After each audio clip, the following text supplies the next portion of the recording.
যদি আমার জাতীয় পার্টিকে ক্ষমতায় মসনদে বসায়, এদেশের আমরা সর্বপ্রথম ভাববো এদেশের মেহনতি মানুষের কথা, এদেশের কৃষকের কথা, এদেশের মজুরির কথা, এদেশের ভ্যান চালকের কথা।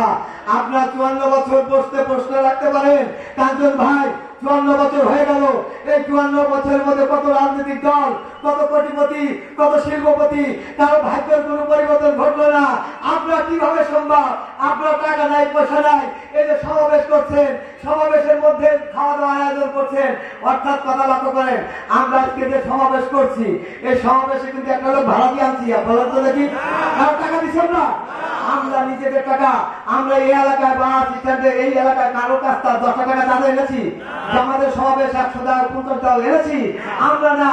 আমরা গরিব কৃষক, আমরা রিকশাওয়ালা, আমরা মজুর, আমরা ব্যবসায়ী, আমাদের ছোট ছোট ক্ষুদ্র ক্ষুদ্র এই উপার্জন দিয়ে আমরা আজকে এই মিলন মেলাকে সাজিয়েছি, এটা আমাদের মাধ্যমে করছি।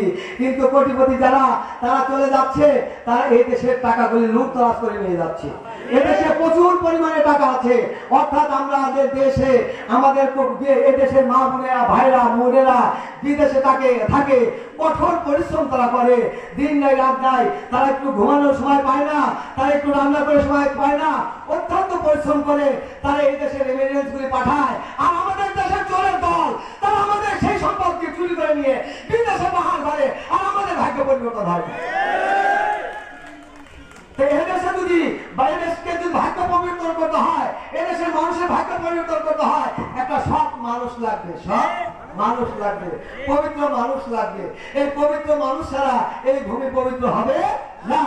আমার জাতীয় পার্টির মহামান্য চেয়ারম্যান একজন পবিত্র মানুষ, তাই নাকি? নেতা কি নেতা রে,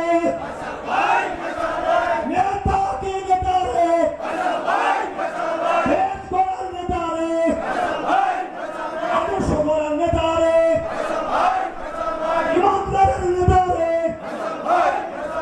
বাংলাদেশের নেতা রে,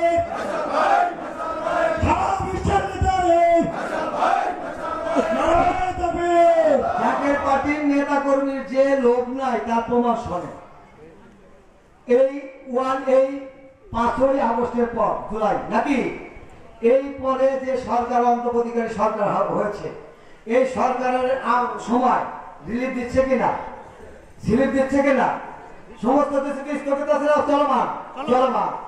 ইউনো সাহেবের কাছে গিয়ে তারা এক এক দল তারা স্লিপগুলি ভাগ করে নিয়ে আসে, আমার 100, ওর 300, ওর 500। জাকের পার্টির প্রমাণ নাই একটা স্লিপের জন্য ইউনো সাহেবের কাছে গেছে। আর একটা কথা লক্ষ্য করেন, এটা হলো আমাদের নীতি, মানে আমরা তো লোভী মানুষ, আমরা গরিব মানুষ, পেটের ক্ষুধা লাগলে একজনের কাছে চাইতেই পারি, ওটাই স্বাভাবিক, ক্ষুধার কারণে, তারপরে আমরা চাচ্ছি না। আর আমার জাতীয় পার্টির মহামান্য চেয়ারম্যান মহোদয় শোনেন, এদেশের কোন এমপি মিনিস্টার আমি বাংলাদেশের বাইরে যাব না, আমাদের ঘাড়ের পর ভর করে এদেশে তারা ক্ষমতায় এসেছে। এদেশের কোন এমপি বর্তমানে আমার এই রাজবাড়ী জেলায়